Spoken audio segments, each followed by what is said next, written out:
Всем привет! Сегодня у нас такая, да, обсуждение такой темы, которая, ну, не слишком приятная для украинских беженцев. И я считаю, что это недоработка со стороны, конечно, Ирландии. То есть не все так гладко, не все так идеально. Я по поводу того, по вот этим новым правилам, да, и по переходу людей, даже тех, которые уже давно здесь живут, то есть их отели, мотели, заканчиваются у них эти контракты, и их переводят на новые тоже правила. Либо, как сейчас делается, людей переселяют тупо с одного хостела в другой хостел, и теперь просто старый хостел это типа был под старыми правилами, а новый хостел, хочешь жить типа в государственном жилье, то теперь ты живешь по новым правилам. То есть ты получал, грубо говоря, полную ставку, да, 232 в неделю, а теперь ты переезжаешь и получаешь 38 евро в неделю. Как-то так, но сегодня мы поговорим именно про инвалидов, да, про то, что им отменили бесплатный проезд. И я с той точки зрения хочу поговорить, что сравнить, да, зачем обратно же какая-то несправедливость, она прям веет в воздухе, прям ее чувствуется. Лично я ее чувствую, вижу, ощущаю и понимаю, что тем людям, которым реально нужна помощь, вот просто реально, ну, вот люди, ну, вот, без ничего приехали, либо инвалиды, либо мамы с детьми. Если у мамы больше двух детей, например, с тремя, ну это же многодетная мама, то есть ей в первую очередь нужно помочь. И вот эта вот новость о том, что отменили, да, бесплатный проезд инвалидам и опекунов, опекуном, то есть там как было, ты мог проезжать с человеком, если, ну, у него все плохо там с ходьбой, с передвижением, то опекун мог тоже с ним ехать бесплатно. И вот это все отменили для тех, кто живет в вот этих вот центрах, отелях, которые подпадают под новые правила. То есть те люди, которые получают пониженные выплаты, вдумайтесь, они теперь получают пониженные выплаты, и еще у них забрали бесплатный проезд. Вы понимаете, что за 38 евро в неделю, ну, ты не накатаешься. Я это не то, что честно, мы вот недавно вот, приехали 2 дня назад из Дублина. У нас семья, да, из 3 человек, я, жена и сын. И мы в Дублин съездили туда-обратно, мы заплатили 78 евро 50 центов. Вы понимаете, то есть мы просто съездили там погулять, мы сходили в музей Гиннеса, скоро у меня будет большой ролик, с оттуда я снял, да, покажу вам всю эту прелесть, великолепие, история до Гиннеса там, то есть, ну, все красиво, классно, и вообще вам говорю просто, плюс я не считаю еще проезд по самому Дублину, чтобы попасть именно, доехать, да, до точки А, точки Б, то есть, в общем, мы потратили где-то на проезд за один день, ну, 90 евро точно, вы вдумайтесь, вы просто подумайте, как человек, у которого инвалидность, которому нужно постоянно ездить, наверное, на какие-то процедуры, возможно, либо к докторам, на обследования, на регулярные какие-то осмотры, как он может себе это позволить. То есть это в прямом смысле выживание.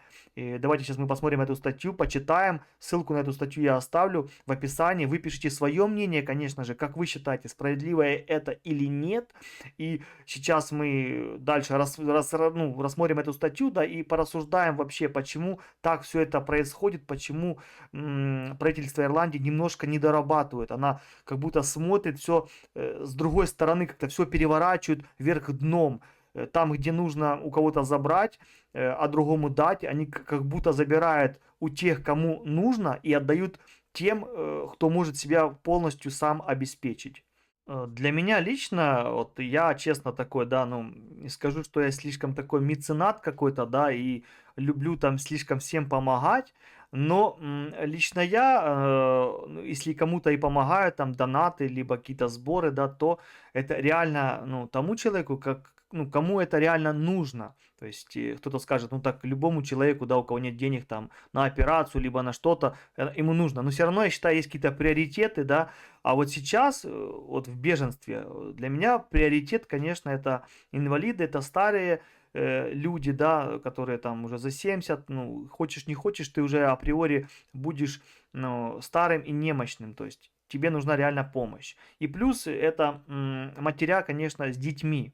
И когда ихние места, да, вот как многие пишут, вот, жилье по ARP, ну вот просто в прямом смысле, просто здоровые девушки, парни, 20, 25, 22, 23 года, и они пишут, да, нам нужно жилье, хочу жилье, еще и конкретно, чтобы в Дублине, либо в Корке, или Мериках, то есть где-то Уотерфорд, где-то хорошее такое место, чтобы где-то не в селе, прям люди прям пишут, чтобы не только не в селе, только не где-то в поле, нет, нет, нет. Мы хотим цивилизацию, мы хотим все блага вот эти вот ощущать. Но мы не хотим сами платить, потому что пока государство дает такую программу, такую возможность, и говорится, кто первый, того и тапки. Я понимаю, что по ходу Ирландия и правительство ее не хочет от этой концепции отходить.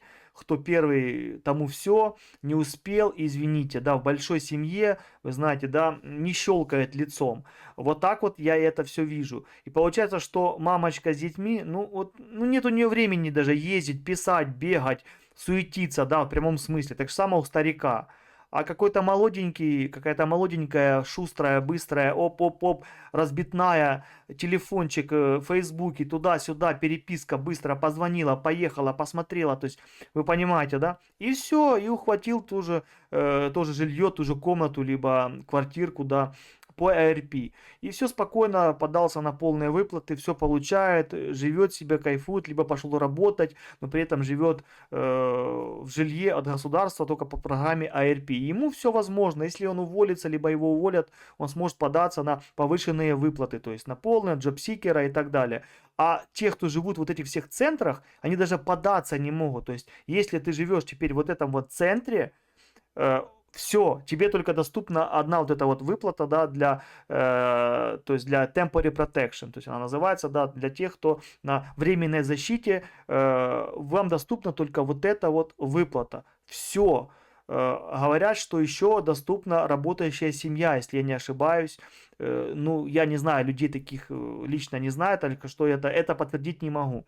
Получается, disability allowance, все пенсия, все забралось. То есть человек, если живет сейчас в вот этих вот центрах распределения, то есть центрах вот этих, да, временных размещения, либо вас переселили в какой-то из новых центров, либо ваш отель, либо хостел поменяли статус и теперь вы живете по новым правилам, то все, вы не претендуйте, даже студенты, которых, да, переселили, они получали там стипендию, теперь даже им стипендия недоступна, потому что они живут в этом жилье. Обратно же, тех, кто все живут по ARP, и либо снимают сами жилье, им все доступно. Но по факту программа же ARP это тоже государственная программа. То есть получается диссонанс. Одна программа все забирает, другая дает путевку в жизнь. Почему так? Непонятно. Ладно, но оставили вы хотя бы людей, да, с пониженными выплатами. 38, все понятно. Но можно же было оставить категорию граждан, тех же инвалидов, пенсионеров, чтобы у них был бесплатный проезд. Ну, потому что они более подкованы, в смысле к тому, что им больше нужно помощи и больше нужно обращаться в какие-то службы. И чтобы человеку доехать в эти службы, да, лучше, конечно, пользоваться каким-то автомобилем, потому что по общественным транспортам, общественный транспорт в Ирландии ужасно опаздывает. Я не знаю, за все время, сколько я езжу, а я много уже поездил, всего лишь 2 или 3 раза автобус приезжал вовремя, то есть я имею в виду там хотя бы на 2 минутки только опоздал. Раньше я вообще не заикаюсь.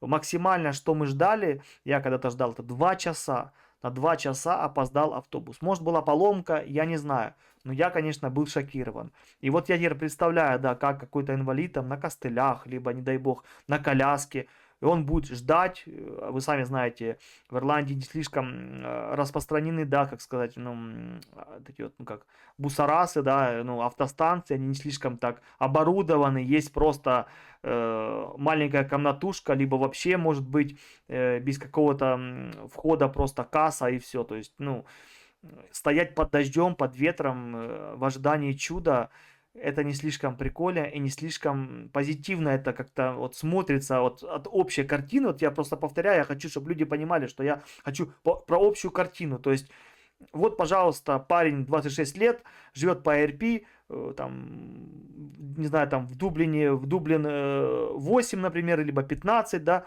и все хорошо у него. Все хорошо, и где-то живет, где-то там в каком-то лагере, да, инвалид на коляске, которому платят 38, хотя ему нужны лекарства, ему нужно ездить к доктору, ну и вообще просто как-то, может, скупиться, да, чтобы развеяться. как он может на вот эти вот 38 евро в неделю вообще существовать просто. Я просто хочу понять, как это возможно.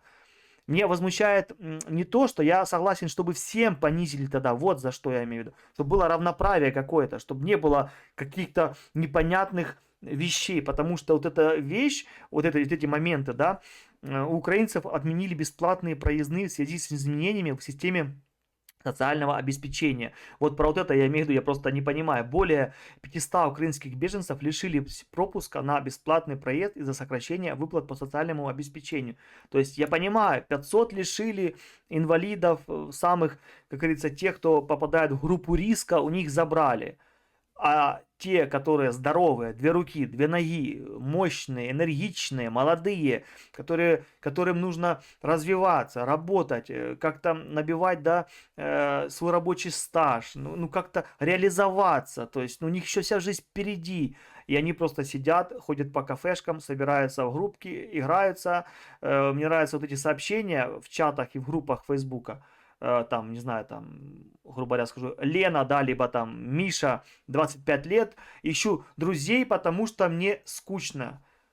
У меня вопрос к Лене и Мише. После 8-часового графика, если вы работали где-то на фабрике, либо неважно, где-либо вы работали, просто вы работали бы, что-то делали, вам бы хотелось искать друзей и где-то гулять, отдыхать, делать какие-то пикнички, каждый день фотосессии и так далее. Тому человеку, кто работает, у него максимум это один день свободный, да, это суббота, можно сказать, с него пятидневка, потому что в пятницу многие отлеживаются и в субботу начинают там шопинг какой-то и куда-то могут поехать отдохнуть. В воскресенье же обратно тоже это отдых в большинстве случаев. Получается так, что эти люди они живут полной жизнью, хотя они обязаны себя обеспечивать сами. Я понимаю, что закон, он не распределяет, вот именно в этом вся подноготная, что нет вот этого, да, какого-то морального, этичного восприятия. Всех, значит всех, типа, вот ты в центре, нас не интересует, кто ты, что ты, нога есть, рука нету, нам все равно. Но вот там Миша и Лена, ну что, они успели, они нашли, они молодцы, вот им все можно. Я просто к тому, что это несправедливо по отношению к тем людям, которые живут в этих центрах. Ну как это? Они знают, да, а вообще бывают такие приколы, что знакомый позвонил и рассказал, как хорошо в Ирландии. Другой знакомый приехал, попал в эти центры, не может найти себе там жилье, да и получается, один живет спокойно, функционирует, ну, а другой выживает. И как вы думаете друг на друга, как они смотрят? Вот просто все вот эти моменты, это как-то, ну, в тех же ТикТоках, Инстаграмах я молчу. Одни живут, путешествуют, экскурсии, где-то отдых, а другие сейчас в прямом смысле выживают. У меня люди под комментариями, где я видео снимал, может, если хотите, посмотрите, вот здесь будет ссылочка, что можно купить в Ирландии на 5 евро. Это было очень интересно. Я такое видео уже снимаю второе, то есть 2 года спустя. Так что, кому интересно, я в Лидле скупился на 5 евро, приготовил из этих продуктов и покушал. То есть и вполне это реально, то есть 5 евро это все-таки еще деньги в Ирландии, хотя в Дублине это всего лишь одна чашка кофе. И многие в комментариях не писали, что живут в этих вот центрах, как они выживают, как им тяжело, что некоторая девушка, одна или женщина писала, что вообще они на 4 евро с сыном вместе жили вот так вот в день, потому что вот эти 38, если разделить, да, то есть вот так вот получается. А кто-то получает все, ну вы поймите, к чему я это веду. Мне все равно лично, у меня все хорошо, у меня все хорошо, но просто я не понимаю, почему Ирландия, именно правительство разделяет, почему, зачем это делается. Ответьте мне на вот эти вопросы, пожалуйста, в комментариях, зачем так прям делать такой прям диссонанс, вот прям это в открытую, прям вот так вот видно и прям ощущается вот это вот разделение. Я это вижу, а вы? Департамент социальной защиты населения подтвердил, что в результате изменения программы бесплатного проезда больше недоступна для 320 украинцев, получивших пособие по инвалидности, и 200 человек, ранее получившие пособие по уходу за больными. То есть это, получается, забрали у самых тех людей, которым нужна помощь. То есть у них все подтверждено. То есть, вдумайтесь, у них подтверждена не то, что там какая-то украинская, да, инвалидность, они приехали, там, ее можно и купить. Это нигде не секрет, что в Украине инвалидность продают, и сейчас там большие расследования, и у этих людей, которые выдают эти справки, да, МСЭК, там, находят огромные суммы денег, чуть ли не самолеты там, и квартиры, и машины, и наличка, и еще. Это понятно. Но здесь же все прекрасно понимают, что если человеку дают инвалидность в Ирландии, то это по-настоящему настоящая инвалидность. Ее здесь невозможно купить, подкупить, как-то сманипулировать.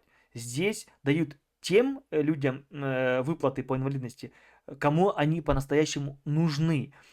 Тем людям, которые по-настоящему не могут полноценно жить и работать. И им государство за это платит такие вот деньги. И еще фишка в том, что в Украине инвалидность это как не то, что приговор, да, это статус, а в Ирландии это выплата. Понимаете, если человек на коляске и сейчас он получает, ну, можно сказать, пособие по инвалидности, но потом вдруг он какой-то айтишник, да, открыл какую-то компанию, что человек, если в коляске, что он не может за компьютером работать, конечно, может. Он открыл фирму, да, и начал зарабатывать. То если он начнет зарабатывать деньги, то у него это пособие заберут, если он сможет себя обеспечивать. Понимаете? А в Украине это статус. И неважно, сколько ты зарабатываешь, у нас миллионер может быть инвалидом и получать вот эту вот пенсию. Неважно, что он $1 000 000 зарабатывает в месяц, все равно он свои 2300 или 2500 гривен будет получать. Это смешно, но это так, потому что разные моменты. В Украине это статус, а здесь это просто выплата. Выплата человеку. Человек даже там без ноги, без руки, или не знаю, любой там аутист, да, он может найти работу, работать, если он будет себя обеспечивать, то есть он будет даже минималку получать, то у него вот это вот пособие заберут, потому что это просто пособие, это не приговор. Человеку просто дают помощь, говорят, ты на нее можешь рассчитывать, но если ты сам как-то реализуешься, то молодец. Работай, обеспечивай себя сам. Захочешь, не получится у тебя, да, ты вернешься и обратно сможешь оформить себе вот это вот пособие. Так что в Ирландии немножко по-другому это работает, по-другому к этим людям относятся. И я считаю, что вот это вот 500 человек, зачем было у них забирать, это какое-то, знаете, такое, ну, как позорище. Лично для меня, для такой богатой страны, которая уже сколько там, 1020 или больше, 20 или больше тысяч живет по ARP, да, и за каждую семью либо человека платится по 800 евро, они не могут инвалидам оставить проезд, сколько бы там тот инвалид наездил. Ну, может, он там в месяц, ну, 3-4 раза бы он ездил куда-то, да? Ну, вот просто, ну, сколько бы там он там? 100-150 бы евро тех накатал. Ну, это ж, вы понимаете, даже по меркам просто обычных выплат это мало. И вдумайтесь, человек живет по ARP, за него платят 800. И еще он еще получает полные выплаты на взрослого 232, да, евро в неделю. Вы понимаете, что получается правительство Ирландии на одного человека, который живет по ARP и получает полные выплаты, тратить около 2000 евро в месяц. 2000 евро. А здесь человек получает 38 евро 80 центов, он инвалид, и ему не могут оставить бесплатный проезд, где он максимум там накатал 100, 150, возможно 200 евро. Да, ну я образно говорю, он бы накатал, если бы у него был бесплатный проезд, и он бы ездил бы обратно по нужде. В магазин, к доктору, на осмотр, анализы, туда-сюда. То есть вот это вот, конечно, меня очень напрягает. Вот когда я об этом всем думаю, видите, то есть я не понимаю, почему так происходит. И каждый человек, который меня смотрит, неважно, живете вы по РП, живите, все хорошо, никаких проблем. Я не имею никаких претензий. Но согласитесь со мной, что все-таки, ну, тем людям, которым нужно все-таки в первую очередь им давать помощь. Вот и все. Я понимаю, что люди устроились, люди нервничают, если что-то у них забирают, что-то меняют. Я понимаю. Но лично я и моя семья, мы платим сами с первых дней. Мы работаем, зарабатываем, катаемся, гуляем, пьем, едим, одеваемся за свои деньги. Мы никого ничего не просим. Вот почему я считаю, что я могу высказывать свое мнение насчет любой позиции, насчет любой новостной повестки, потому что я независимый человек. Мне все равно, что решит правительство Ирландии, государство, будут выплаты, не будут, АРП, не АРП, мне все равно. Я просто высказываю, вижу, что есть какая-то несправедливость. Вот я про нее и говорю, что для меня это несправедливость. Для человека, который не зависит, который со стороны на это смотрит, понимаете? И многие пишут там, начиная, да, на меня там как-то нагонять, что я там то завидую, то, сё, пятое, десятое. Нет, я наоборот независимый, как говорится, смотритель, тот человек, который видит это со стороны. Мне ничего государство не дает, я свободный человек. И я вижу это со своей колокольни, да, с высоты птичьего полета, мне это лучше видно. А я думаю, те люди, которые живут в центрах вот этих вот, они вообще видят это все гораздо еще глубже и ощущают еще вот эту вот несправедливость. Так что она есть, не нужно говорить, что я говорю какой-то бред и как-то пытаюсь что-то на Ирландию чуть ли не нагнать. Ирландия прекрасная страна, я ее люблю, обожаю. Но вот эти моменты, мне кажется, они недоработаны. Вот и все. Еще раз повторяю, ну не то, что еще раз повторяю, я говорю о том, что Temporary Protection впервые запустился, вообще ним воспользовались, запустили этот протокол. Так что понятное дело, что первый запуск бывают какие-то недочеты, все еще не до конца регламентировано и сделано, и вот бывают такие, да, конфузы, такие вот нюансы.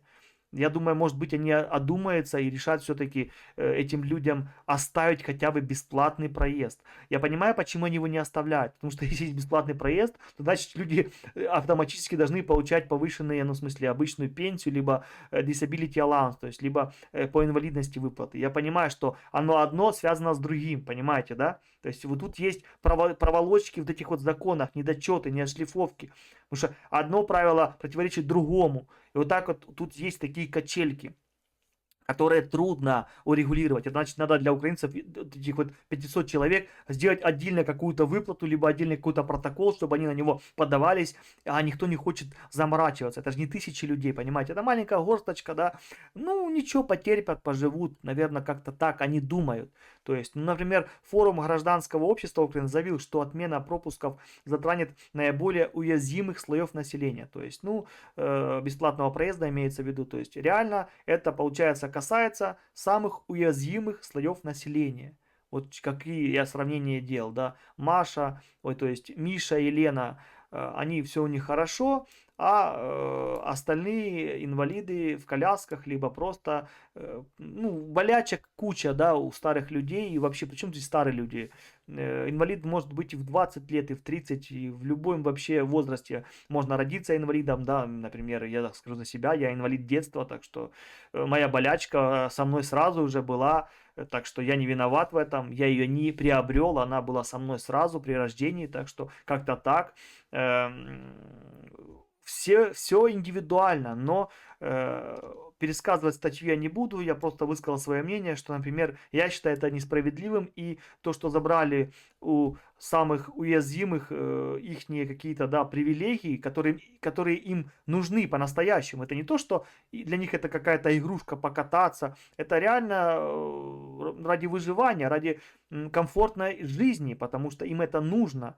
Это не то, что их какая-то привилегия, и они этим кичинятся, да, хвастаются и ходят, я тут катаюсь бесплатно. Нет, им нужно. То есть они за 38 евро они не смогут куда-то поехать. А вы сами знаете, что можно жить в одном каунте, а какой-то центр или какой-то анализ можно сдавать вообще на другой части Ирландии, то есть в другом конце Ирландии. У меня такое часто было, что я ездил, сдавал, да, и получается очень типа бесплатно по medical card, осмотр там, либо какие-то анализы. Но чтобы туда доехать, поверьте, ну, нужно потратить 100 и более евро.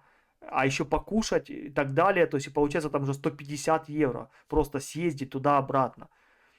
Так что я не знаю, как этот вопрос они будут решать. Пишите в комментариях ваше мнение. Может, я в чем-то не прав и не все так понимаю. Или не все так однозначно, как люди многие говорят, да, насчет всей ситуации в Украине, насчет войны. Когда человек говорит сразу не все так однозначно, то я сразу понимаю, что этот человек, значит, немножко туповат, и он недопонимает вообще, что происходит. Происходит то, что одна страна напала на другую. Вот это главное нужно понимать. То же самое и здесь. Одним все, а другим ничего.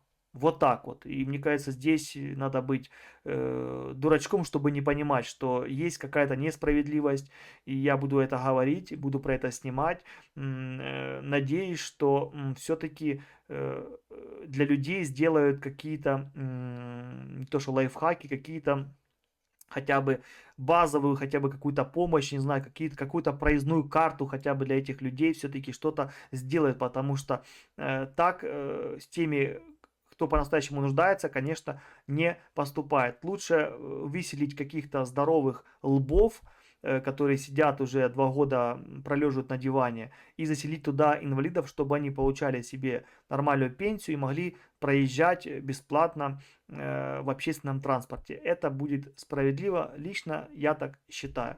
Вот такая вот новостная повестка. Всегда на связи, держу в курсе.